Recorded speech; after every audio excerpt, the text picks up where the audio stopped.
Hey, thanks, Jim. Appreciate your intro.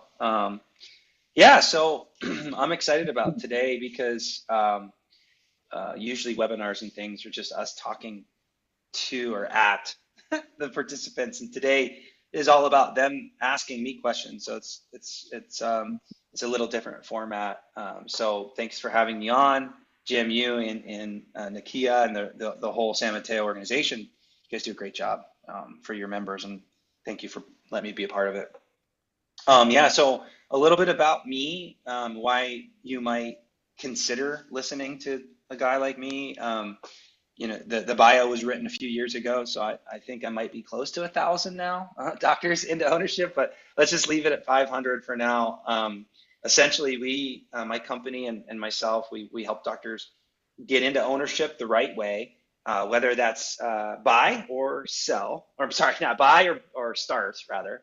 Buying a practice is a very popular route for folks. And then of you that have that keen entrepreneur spirit, have a very crystal clear vision, business plan, and all that good stuff. Starting a practice is a great route to go as well. So buying or starting a practice. So I'm here today to answer any questions that you all might have about the process, and I'm happy to just consult you guys on the fly here. So essentially, this is truly meant to be interactive with no PowerPoint.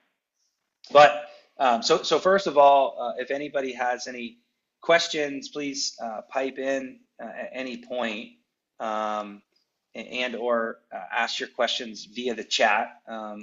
There's a chat box down there, so just ask your question directly to me, or to everybody if you'd like.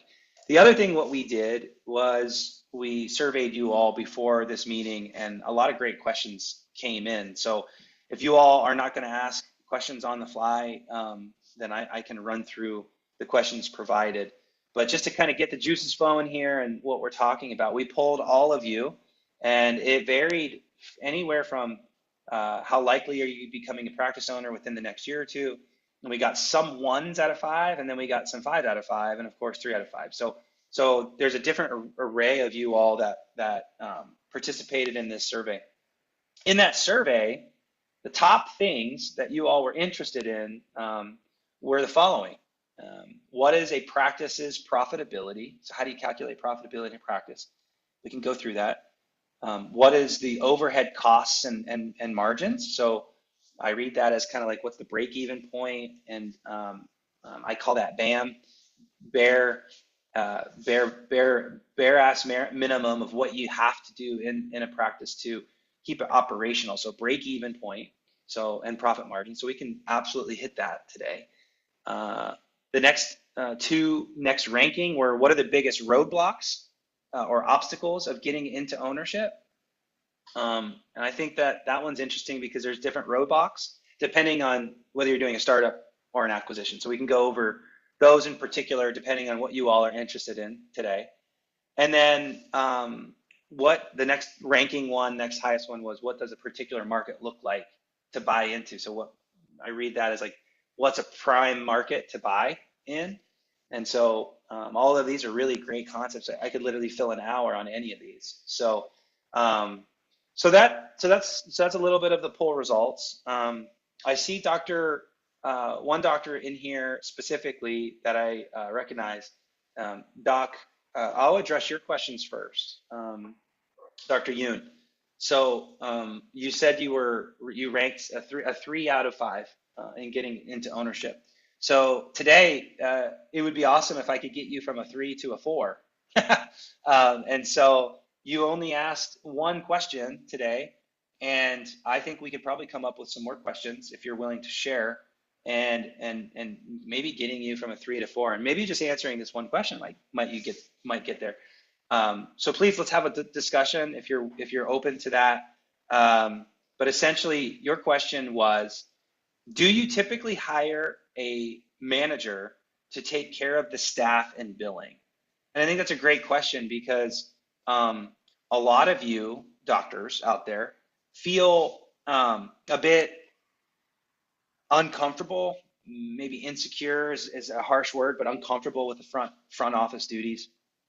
when you and as you know, front office duties are very, very important to the ownership process, or to just owning and a practice's operations, but for sure ownership as well. And so this idea that you could step into the business and you could pretty much handle anything that comes at you clinically, maybe from a workflow perspective, maybe from a patient care perspective, all that. But what you couldn't do is the front office. And I I can appreciate that. You get, I will tell you, you get more comfortable as an owner not knowing everything that happens within your business. And that's even happened with me and my business is there, you know, 4 or 5 years ago, my hands were literally on everything. And today I don't right? I don't click as many buttons anymore. Now I manage folks that click the buttons. And so I would say that I'm very much a control person, a control freak, so to speak. Um, but then as you get into ownership and you start trusting folks and you start building systems and standard operating procedures, perfecting those standard operating procedures, you get more comfortable not knowing how to click and all the things. So just know that I'm not shocked that you said, I am not sure if I have the energy or time, for the front, but would really like to be in ownership. I think there's a lot of you that have that exact same concern. Here's the good news. I don't, or not the good news. Here's my coaching for this question. I don't believe in office managers unless a few things are happening. Unless it's a $2 million practice or bigger, or you have multiple practices. So office managers is kind of a dirty word in my organization at Next Level, because an office manager literally manages a practice. And a practice that's doing less than $1.5 million, you are the owner. You're the one managing the business. And so no one will ever manage your business better than you, even if you don't know how to click the actual buttons. You don't need to know how to process a claim, insurance claim. There's hundreds of people in the market right now know how to process a claim. You don't need to know how to do that. You just need to know if the claims have been submitted. And if they haven't, then you need to find someone that can do it better, right? And so, of course, you don't know how to submit a claim, right? Or take care of the staffing. Now, from a staffing perspective, you do need an office manager if you're expecting someone to manage the team. And when I say manage the team, that's like, hey, disciplinary issues, reviews, figuring out motivators for folks, terminating people. I mean, I'm sure all of this stuff is very like icky for folks that don't own practices. However, the more you're in ownership, the easier it gets. So yeah, day one of ownership, you're not going to feel super comfortable firing someone. But like after you've owned the practice for 3 to 6 months, and let's say someone's not performing at the level you need to for them to be at, being a leader and managing team members is a body of work. It's something that a lot of work goes into it. So, you can get coaching from folks like us, or read good books, listen to podcasts. Like there's a lot of things on this leadership stuff. But if anybody's not doing a good job, the first thing is just, hey, let them know what your expectations are. And then once you let them know what your expectations are, let's say they don't have the training to do what you need them to do. So let them know what the expectations are, get them the training that they need. Then there's no more roadblocks. So expectations, training, then it's accountability. So if training's done and expectations are communicated, all you got to do is say, hey, how come you didn't send the claims out today? Didn't we talk about getting all the claims out today? Okay, cool. Can you please do that? Tomorrow, hey, notice the claims weren't sent. Can you please do that? The next day, hey, notice the claims are out. Good job. The next day, so now we're 4 days in. Hey, good job. Claims are out. Good job. The next day, claims aren't out. Hey, can you get those claims out? Do you see what I'm doing? So training, expectations, and then accountability. And guess what? If accountability breaks down and they keep not doing something, you might need to go back to training. You might need to go back to expectations. But after you go through this whirlwind of accountability and training and expectations, by the 20th time, you can go up to someone and say, this isn't really working out. You don't even have to be a mean person. Just simply, hey, I think we both can agree you're not doing it. You need the training. The guy got you the training. You're not capable, whatever. we got to move on, right? And so that's the hardest part about ownership is managing team. And what I'm going to tell you right now is office managers typically are terrible. What I just explained to you. So you're paying an office manager $30, $40 an hour, which is very expensive to manage the team. They're not going to care as much as you. They're probably not going to do what I just told you enough. And you're going to be disappointed in the office manager. And so there's no question ownership is challenging because you have to manage people, but it's a body of work and you get better and better and better over time. And if that's the one thing that's preventing you from getting into ownership, just know that all of your other colleagues before you had no experience in this stuff as well, but they're all doing it and they're fine. So if you don't think you could do that, Dr. Yoon, then yeah, I might not own because you can't really rely on an employee to run your business, and um, no one's going to run it like you, and you can't pay someone enough to run it unless your practice is really, really big. Then you can pay somebody big dollars to run your company. But if the company is less than, let's just say, 1.5 million, you do gotta get good at owning the business and managing through all of that. So um, and guess what? A lot of you are associates right now. Start practicing this. Start practicing these skill sets of having conversations with the front office folks. Like, hey, I noticed you didn't fill my schedule. Can you please try to fill it, tomorrow? Hey, I noticed I have some holes. Did you guys try to fill those holes? I'm trying to make some money as an associate here. Next day, oh, I noticed that the day's full. Thank you so much for doing that. I appreciate it. Oh, I noticed today's full. You see what I'm doing? You're practicing. And if they don't know how to schedule and fill the schedule, they maybe need some training. So talk to the owners about getting them some training, right? So you can practice this without having the responsibility of ownership on your shoulders. So that managing the team is definitely a big thing that you all are going to have to get good at. But you don't have to be great at it day one. Trust me, you don't. The billing, the great thing about billing is you can outsource that. So I wanted to answer that question also. And Dr. Yoon, please give me some follow-up to that if I'm answering this question correctly. Again, this is lunch with me, so just please talk. Go ahead, interrupt me, or raise your hand if you want. But essentially, I wanted to touch on remote services. So our industry is moving more towards remote services. And the thing about front office, is a lot of the front can be outsourced. So there's a lot that can't be outsourced, but there is a lot of like the core clicking, the functions that we were talking about. You don't need to know how to submit claims, okay? But even if your person that works there today doesn't know how to submit claims, that's fine. You can actually outsource some of these services to submit claims for you.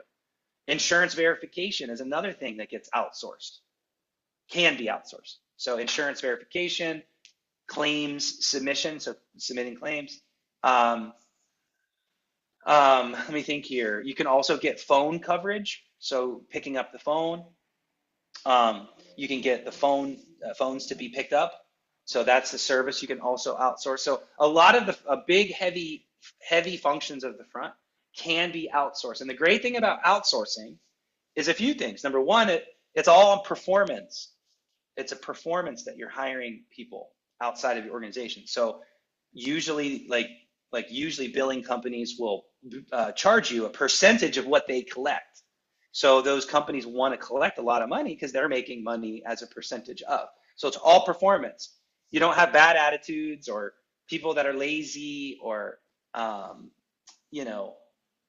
drama, someone that's got a lot of drama in an office. Like you don't have to deal with that, anything that you outsource.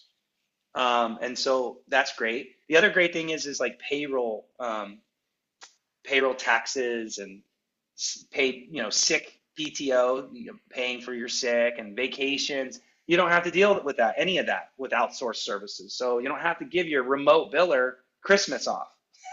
So, or guess what? If they're sick, the company should definitely, cover for your biller to be sick. So managing people is easier when you get to outsource services. So that's a really great thing to remember, that, if you don't want to manage the team or manage the billing up front, you can outsource a lot of that. So that fixes it right there. So I don't know if you've got any follow-up questions, Doc, but feel free to just interrupt or ask any follow-up questions, or how maybe you would handle managing somebody, or I know that you guys as associates deal with the difference between production and collections, that the write-offs and stuff. And I'm sure that's a hot topic because you guys get paid oftentimes on collections or production, and you guys can practice these conversations with the front office before you own about, hey, why did that get written off? Why didn't we, process that claim better so I got paid my percentage, right? So you can practice these things, and that's okay. You totally deserve to question some of the billing tactics, and I think it's really, really great practice for you guys to get into the weeds on some of this stuff, just as practice, Okay. I see that you answered there, Dr. Yoon. Please, any more questions? Because it looks like you and now Dr. Dam joined. So I'm gonna attack now. I'm gonna now hit Dr. Oliver's questions now. Unless Dr. Yoon, you have any follow-up questions, feel free to jump in here. Give you a second. Because again, this is not a presentation. This is conversations. Let me know. And if you're thinking, just go ahead and pop those in. Dr. Dan, okay, you're good. You're good. No, okay, cool. All right. So Dr. Dan, welcome to the program. I feel like I'm on my podcast right now. First time caller, long time listener, right? So, and by the way, guys, if you aren't listening to my podcast, you definitely got to check this out, because I cover so many topics on ownership, like things that we're talking about. And each episode has a topic based on acquisition or startup. So I just actually shared that all with you guys down in the chat there. Check that out, subscribe, and start listening to some of the podcasts. Because literally, we touch on all these topics, all of them. And it's a great program. It's called Dental Unscripted. And guys, I get so many people, not clients, just people listening, and they get a lot out of it. And it's not a money maker for us, so it's not about that. It's about just getting you guys great information. Okay, Dr. Dam, sorry. And by the way, welcome. Feel free to, again, use your voice, guys. This is a conversation. Doc, you asked some really good questions. I'll touch on both of those. And if there's any follow-up question on it, please just interrupt me. This is a meeting, not a webinar. You guys have been on webinars before. You can literally just speak, but if you'd like. Okay, so here we go. So Dr. Dam's question, what do you consider or evaluate when potentially buying an office? Okay, that's a great question. Loaded question, doctor, loaded question, but a great question. And then the next question is how do you transition an office / practice into fee for service? Another great question. Okay, so let's start with the first one. What do I look at when evaluating a practice, if it's the right practice to purchase? And Dr. Dan, you missed the beginning, the first two highest topics on the poll that you guys took, that you remember filling out the poll. Practices, what is the practice's profitability, was the hottest question, the hottest topic for this program today. And then the other one was, what is the overhead expenses, costs, and margins? Kind of the same question, just in two different ways of saying it. So that leads me to my answer of your first question. What do you consider or evaluate when potentially buying a practice? And I'm going to tell you right now, it's profit. Profit, profit, profit, profit. Okay? So, and I assume, Dr. Dan, please message me or go off mute, but I assume you're talking about buying a practice, because you said evaluate. Yeah, you're saying potentially buying a practice. Okay. So it's all about profit. And I know my marketing guy's on this. We have a webinar that I did, and it was, if you could find that and share that link, it was the pros and cons of buying or starting a practice. And in that webinar, I talk about this. The two types of acquisitions you could buy, and it's one that is earning profit greater than 250, 300, and then the practices that make less than 250. Okay, and I've kind of categorized those as two types. And then there's some, I guess there's a third one, and there's some that like have no income and it's just a shell purchase. So like it's like a startup. Okay. And I will tell you that the first one, practices that are earning or making profit of at least 250,000, is something that you all should consider. And it's not about what you're going to make. What I need you guys to understand is 250 in profit. There's things that come out of that you need to pay before you make any money. So that's why it's really important to understand profit of a practice, because you need to know if this business can support your lifestyle. Also, you need to be able to, so lifestyle, you also need to know if it supports the bank loan, obviously. So the bank's going to give you a loan. And then you got to use the profit that this business is earning to pay your loan and pay for your personal lifestyle. Then there's another one in there, and that's taxes. So really it goes taxes, loan, personal lifestyle. So 250, if you can imagine, doesn't leave you much money left after you pay taxes and loan. What's left for you personally? That's why 250 sounds like, oh, wow, well, gosh, I would love to make 250. I only make 150 at my associate position. Well, after you pay taxes and loan, you might only have 150 left, right? So this is the most important thing about acquisitions is, does this business make sense to purchase? And you got to really determine that, because and that can be difficult, by the way. that can be difficult. Hey guys, thanks for joining. Okay, so I actually just I'm going to share with you a webinar copy to you all right here. Paste. This is a webinar that I just posted, and I literally goes through this exact question. Dr. Dam and Dr. Yoon, you guys should both check that webinar out. It's an old webinar that we did. But essentially, I just want you to think profitability. So let's get into a little bit of profitability, because it's very hard to calculate profit if you don't have the skills that I've acquired over the last 15, 20 years. Bankers can do it. CPAs can do it. I was an ex-banker. I'm now a practice consultant and transition specialist. That's probably about it. Brokers can do it. So if the big brokers in your area are Henry Schein, Western Practice Sales, there's a lot of others. Evolve is a new one. But bottom line is the brokers have this training, and then they provide you a prospectus. It's called a prospectus. And it's basically an evaluation. And that valuation is based on usually a few methods. Okay. And I don't want to bore you guys all unless you want to get into that today, Dr. Dan, but or any of you, if you guys want to ask me about methodology. But that prospectus usually has a breakdown of profit. And you have to look at the tax returns and the profit and loss. And you essentially need to add up a few major things.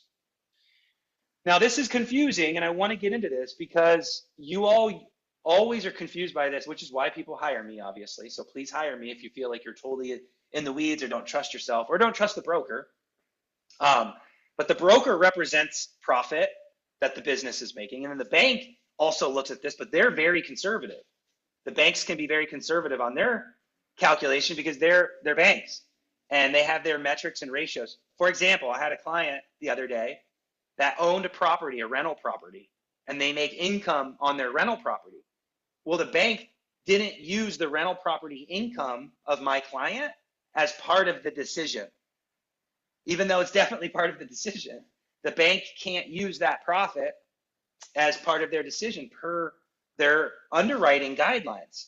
So again, that's an example of the underwriters are underwriting the opportunity for you to get the loan very conservative. So they could say, hey, this deal doesn't work. But in your mind, oh, this deal doesn't work. But in my mind, I'm like, no, this deal absolutely works when you add the rental income of the rental property. So brokers represent probably an aggressive guess as to what the practice makes. Bankers are the other side. They're very conservative. I tend to be like right in the middle. maybe a little bit more towards aggressive. But it's usually, when you look at the tax returns, it's usually the income, of course, what practice is claimed to the IRS as income. Then there's the salary they earn. So it's like income and salary are the two big ones usually. And then like there's a lot of other stuff that needs to be added in because the owners write stuff off that are like, everybody talks about this idea of writing off expenses. And that's a really good thing to do as an owner. It's one of the really good benefits of owning a practice, Dr. Dan, because if I have a car, which I have a car, I could write that car expense off on my business because I need my car to do my business. So by writing that car expense off, now my business is showing that I'm less profitable. And the IRS will now tax me at a lower profit number. But if I didn't write that car loan off, it would show that I made more money and I would get taxed higher. So you can get tax write-offs by doing things like that. Okay, so you got to add up income, salary, any write-offs, personal write-offs that I just described. Depreciation I could get into if you wanted to know that, and amortization and interest. Those are like the 6 big things that I look at when I look at a tax return or a profit and loss. And then I come to a number of what that business makes. And if that business made more than 250, then the deal could work. It could work for you. Now, I do get some clients that have really low personal living expenses. It's kind of hard in the Bay Area. You guys have higher expenses because you live in a really nice place to live. And so, so again, it depends. I get to know my clients really well and their personal lifestyle. And if they have a very low personal lifestyle, they might be able to afford a practice that's making less than 250. I get other clients that have mansions in the hills and driving the nicest cars there is. They need a practice that's throwing off 500,000 in profit. So it's hard for me to tell you what's right for you, and that's why people may consider hiring me to help them through that process. But essentially, I look at profit first. And then the second thing that I look at that's big is the lease, because a lease is a very hard thing to get out of. And then the last thing is kind of like the condition of the practice. So if it's beat up and you as the provider can't do standard of care in that office, you need to invest in some things. That could be a thing. I also sometimes look at demographics, and if you guys don't keep asking me questions, I'm going to show you guys some demographic tools that I can help you with. But those are my 3 big things. Okay, Oliver, thank you for asking a follow-up question. How many years do I go back? I look at 3 years going back, but I'm going to tell you when I weight the valuation, weight it, like remember back in college we had to weight things. I weight last year as the heaviest weight.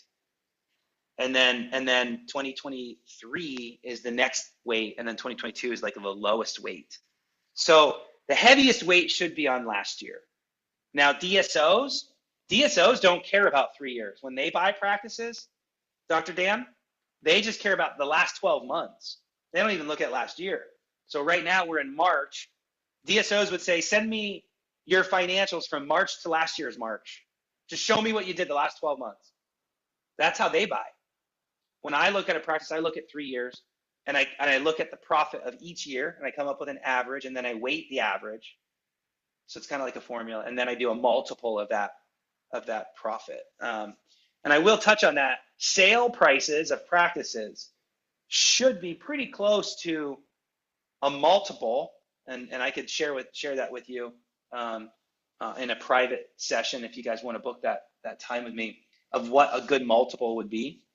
For your area, it's different for every area in the country, but it should never be the value of a practice, should never be a percentage of the top number. It should be a multiple, an X factor of profit. So 1 times, 2 times, 3 times, 4 times, 5 times. It should be a multiple of profit, not a percentage of top. And you'll hear that a lot, folks. And since we're on this kind of closed meeting, I will tell you a lot of brokers in your market go based on a percentage of top. And guys, that has nothing to do with valuation. I mean, it does, but not really. Your brokers can be a little aggressive with this whole idea of percentage of top line. And I'll give you two scenarios of why that doesn't make sense. All right. And Dr. Yoon, thank you for your next question. I love this. I love this. This is what it's supposed to be about. I'll get to your second question about fee for service, Dr. Dan, but since we're in this, let's keep it going. And I do see some questions from Dr. Yoon on this topic. So let's just keep rolling with this. And I wish you guys would speak up and I could hear your voices, but if you feel super comfortable with the texting, then that's fine. I feel like I'm on like the dark web in a chat room and people are like chatting and talking and I'm like talking to you via chat. Anyways, okay. So on this idea of valuation, it's a multiple of, and why you don't go by percentage of up top is because if you have two practices, this practice does $1 million in collections and it makes 250 grand, like we talked about earlier. Okay. And this practice collects $100 or $1 million as well. So they both collect the same, but it collects $450,000. So again, practice A collects $1 million and its profit is 250, and this practice collects $1 million and its profit is 450. So the brokers in your market love to value these two companies the same. 80% of $1 million, it's worth 800,000. Now, does that rationally make sense to you both? I want you to put your answer in so I know that you're awake. Does it make sense to sell both of them for 800,000? Yes or no? Go. Dr. Dan, Dr. Yoon, I'm making you respond because you're not talking. No. There's one answer. No. Yes, no, and no. No, that doesn't make sense. So it's never a percentage of top. So when you guys go to your society meetings and people are talking and you're talking about this percentage conversation, it's a stupid conversation. It's really, what did you sell your practice for? What X factor? What multiple? That's what we should be talking about. But most dentists don't know how to really figure out profit. And that might be why you need my help or a CPA's help.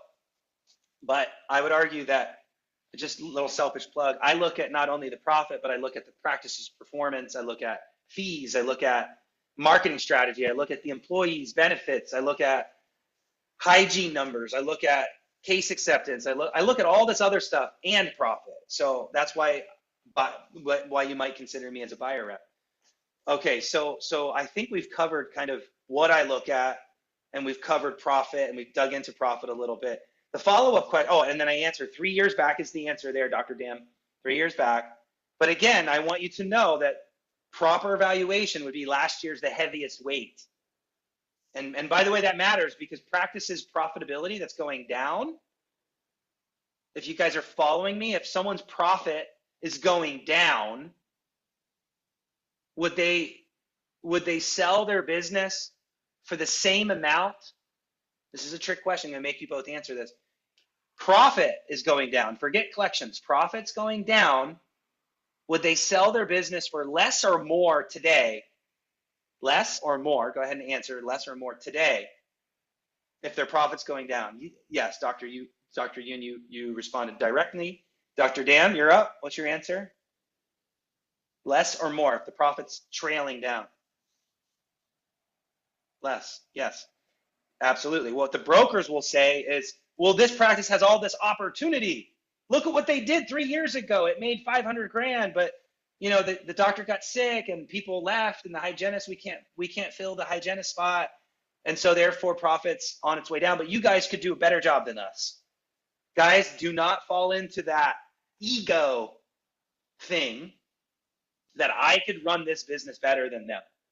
Even if it's true, you don't know if you could. Do you have experience? You guys, I'm not going to call you out on your 1 out of 5 here, but the fact that you're not a 5 out of 5 or that you owned multiple practices before, you don't know. You don't know if you can. So you got to buy practices as if maybe you're going to run it a little bit worse, actually, right? So that's how you buy. Is something that you buy and it goes down a little bit and it's still good. If something's trailing down, it's only going to keep probably trailing down. Okay. A good question came in. typical monthly payment from a bank if I were to borrow $1 million.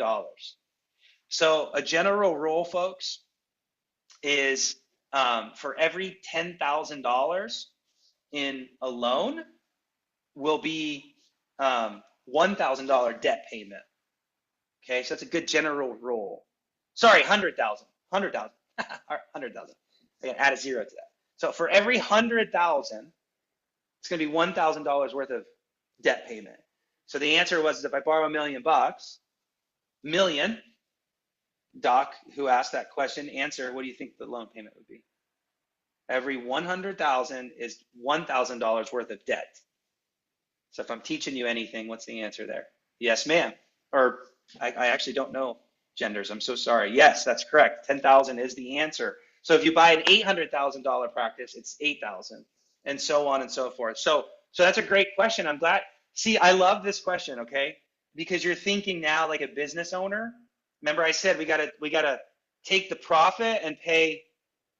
We gotta take the profit and we gotta pay taxes. Uncle Sam always gets their money. Then you gotta service the debt. So I love this question because the service the debt question. So if I bought a business for $1 million and it was making 250, okay, and I just answered your question of 10,000, that's about $120,000 worth of debt. I'm assuming that's why you're asking that. And if it is, you're right on point. So now 250 minus 120, you're left with 240, 238 to be exact. Then you've got taxes, and then you're left with whatever you're left with. Now, if a business was doing $1 million and only making 250, we've got bigger problems, by the way. It should be making way more than 250. But that kind of calls to the other thing that I wanted to have a discussion about, because Dr. Yoon, you asked the question about debt. Guys, get comfortable with debt. I get too many clients that say, well, I'm afraid of debt, and so therefore I don't want to buy a big practice. It's the opposite thinking you should be thinking. Opposite. If you buy a practice for very little, it's probably not very profitable, and so therefore your debt payment's going to be very small. But the profit's very small too. So the bigger the practice, the more profit, more dollars, not so much percentage, but bigger. You know, it's like bigger. If you have a small lemon, you squeeze it, you get a lot of lemon juice. If you have a big lemon, you squeeze, you get a lot of lemon juice, right? So we've got a lot of lemon juice, the bigger the practice. So when someone gives you a loan, just because the payment is big, that's okay because the profit's big. If you buy a small practice, you have no profit. And you're probably thinking, well, I'm going to be the best business owner of all time, and I'm going to take this little baby practice and grow it. That is dangerous, folks. That's dangerous. Dangerous mindset. Okay, any follow-up questions with all of that before I get to the fee-for-service question Dr. Dam asked? So any questions about debt, valuation, profitability? Like, I literally covered a lot right there. Questions? These are great questions, guys. Like, I hope you're right there with me. No, don't go back to work. Okay, see you later. Start listening to the podcast. And I believe San Mateo, Jim, and Nakia and the organization will release the rest of this presentation. Thank you so much for being on the program. Again, I feel like it's a radio show. All right, Dr. Dam, it's just you and me right now. All right, fee for service. Before I flip to that next question, Dr. Dam, anything else on? It's just me and you now, it looks like. So you could get as crazy as you want. I was going to share some demographic tools here in a second that you will find pretty interesting. And let me see here. I think I'm sharing it. Am I sharing it? Let me see here. Let me back up. So this, I'm going to share some demographic stuff. So here, so we can get into some demographic stuff since it's just you and me. So we can get into that. But let me answer your question about fee for service, unless you want me to get into profit. You're leading the charge here, Dr. Dam. Okay. All right, fee for service. How do you transition an office from PPO, Medicaid over to fee for service? This is a tough conversation to have to myself, and I don't understand. There's a lot of different variations of fee for service. So if you're a fee-for-service practice, there could be a couple ways about going about it. You could still bill for your clients and handle the insurance. Um, oh, Dr. Ian, I think there you are. Okay. So for a fee-for-service office, you can still bill for the client, but not only take the insurance's fees. You could not deal with the insurance at all and make the patient pay up front and then give them the documents they need to bill for their claim and everything in between. So there's two kind of dramatic, like two continuums there. So if you buy a practice, I'm assuming you're asking if you're buying a practice that's PPO, right? And how do you transition it to? If the question is like, are they already processing insurance, which I assume they are? It might be easier for you to go to that first route, which is still processing your patient's claims, but collecting the difference up front, and then still billing the insurance and getting the rest of it. So if you want to help me out by asking me more specifics, please jump in there. But I'm going to tell you, it comes down to communication. So a lot of offices don't know how to communicate effectively to the patients. It's all about communication and understanding the value the office brings and selling the value. So the clients that have transitioned away that we've helped we help them with understanding how to present the value of the office. And I'll give you an example of that. So if you have a Plan Mecca panoramic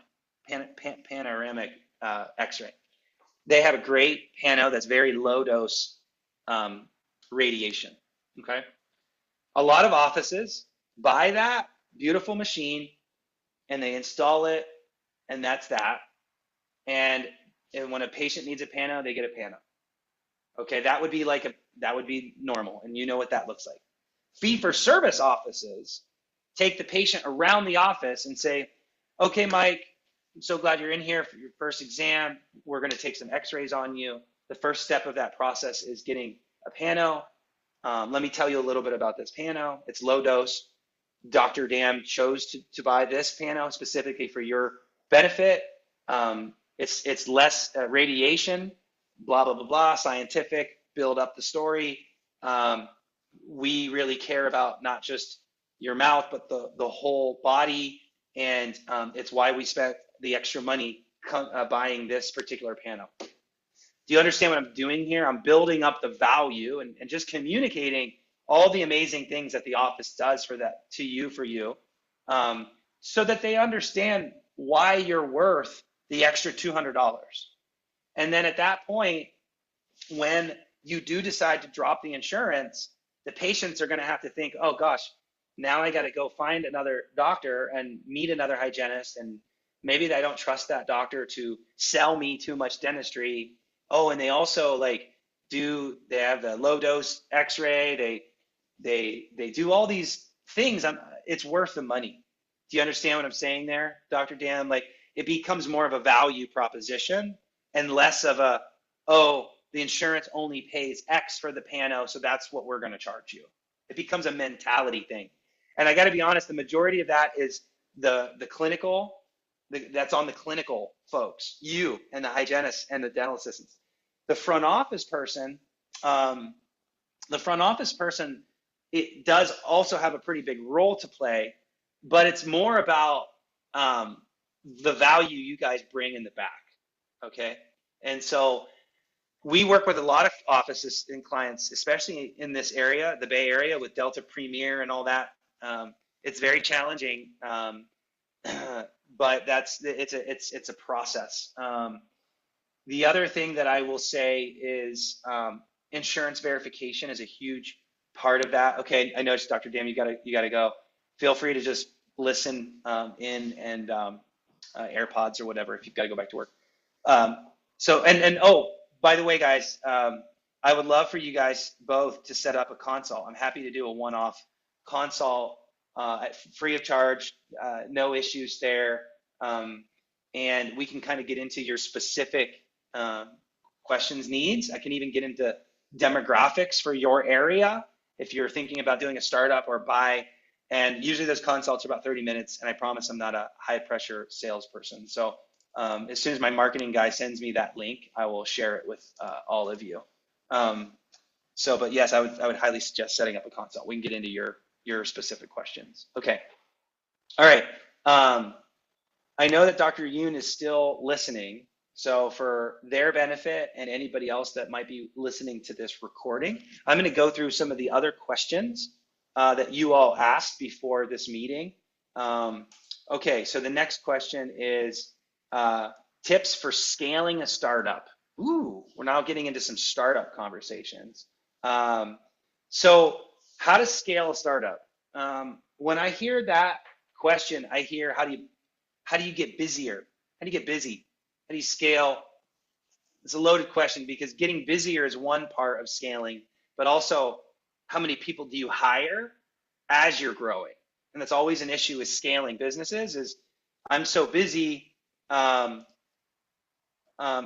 like, do I need to, um, how many people do I need to hire because I'm so busy? So essentially, there's two parts to scaling a startup. Before I flip over to that, I have put into the chat right there, and I hope that when San Mateo County, when they publish this, they can put that same link into the description of this webinar. So if you're listening to this after the fact, click on that, and I'm happy to walk through and more of your questions, personal questions, and even get into like specific deals you might be looking at and all that. So please schedule something. So scaling a startup, I also think that this plays a factor with acquisitions as well. But for a startup specific, when you're starting a startup from scratch, it's all about how fast can you get new patients in the door, and then how many people do I need to hire to service those patients? And there is ratios. So I'd say the number one problem with every dental office that I've ever looked at, not every, I'm trying to make a point here. A lot of the issues of profitability of dental offices is the unbalancedness, it's a word that I just made up, the imbalance of how many people to how much collections. And as a practice management consultant, I can see it crystal clear. Oh, we have too many people up at the front, too many dental assistants. Oh, we need to shave off a hygienist or a couple of days, whatever the scenario is. So it's a balance of how much collections and how many people. So we could get into any of that, maybe on a private chat or conversation consult. I just posted that. And like what that looks like. And I kind of have my parameters. And once you start collecting more than 50,000, you need this many assistants, this many front office people, blah, blah, blah. So I have like those ratios. Reach out, happy to connect with you. But from a marketing perspective, again, same with acquisitions. How do you get busy? I find that most of my startups, the ones that like blow up, and I've worked with $1 million startups before, and then I've worked with startups that barely hit 200 their first year. The X factor to those two scenarios is relying on direct marketing only for your marketing. And when I say direct marketing, I mean pay-per-click, mail, maybe Facebook ads. Relying only on direct marketing is not going to explode your business. It'll definitely subsidize. It'll definitely get you some patient flow. But the X factor is doing those deals, those organic grassroots type efforts. All right, and doing partnerships with the Y. This will be the last question I answer, by the way, and we'll end this. If you have any follow-up questions, get them in really quick. But it's the shaking hands, kissing babies, getting out into the community, doing farmers markets, maybe doing flyers in your community, getting on Facebook and interacting with mommy groups. And if you're a specialist, I talked to a pediatric dentist yesterday. I'm like, go to jiu-jitsu class, go to the swim classes, go to the baseball. And GPs could do the same thing if you're a family dentist. Literally, I'm sitting there at my son's baseball practice tonight. Literally tonight, I'll be sitting there looking at my phone. The first 20 minutes will be super cute, and I'm going to be like, okay, I know what we're doing here. And I'm just going to be working, and during that time, moms and dads would be happy to talk to you about their dentist. And if you sponsor that day, or maybe provide, for an example, mouth guards, like, hey, I'm here to support the team. I'm offering all of you guys free mouth guards. Um, Sign up. And oh, by the way, do you have a dentist? When was the last time you've gone to a dentist? Blah, blah, blah, blah. Any questions for a dentist? Just literally doing those kinds of things really boost new patient flow. So I'd say between being in network, which Dr. Dan was trying to figure out how to get out of network, getting in network can boost new patient flow. Doing grassroots, ground, I call it ground marketing. If my marketing guy could grab that episode from our podcast real quick and put that in the chat while I'm answering this. So ground marketing, and then, of course, doing direct mail and pay-per-click and mailers. If you do all of that, that's called a marketing mix. If you do a lot of marketing activities outside of just paying a marketing company to do all that stuff for you, you will see 20 to 50 to even 100 new patients a month, depending on demographics. And that's how you scale. That's how you get busy. But a lot of startups don't want to put the blood, sweat, and tears into their business. And that's the difference maker, quite frankly. That's how you get from 20 patients to 40, 50 patients. So I'm going to post that episode. That's all about ground marketing. I think we're posting it twice. There's another one. Thank you, Dan. So folks, these are all like really good resources.